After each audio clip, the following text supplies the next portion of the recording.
நீதி தேவன் என்று பேர் வாங்கணும், நீயும் பேர் வாங்கணும். தர்ம ராசா என்று ஊர் பேசணும், ஊர் பேசணும். ஏழையின் வீட்டில் செல்வமும் சேர, கோழையின் நெஞ்சில் வீரமும் கூட.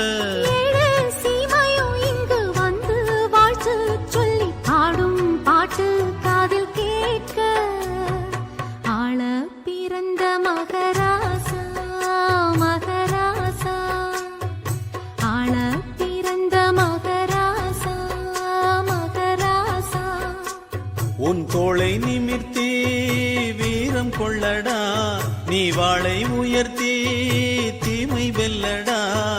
வீர நடை போட்டு வந்து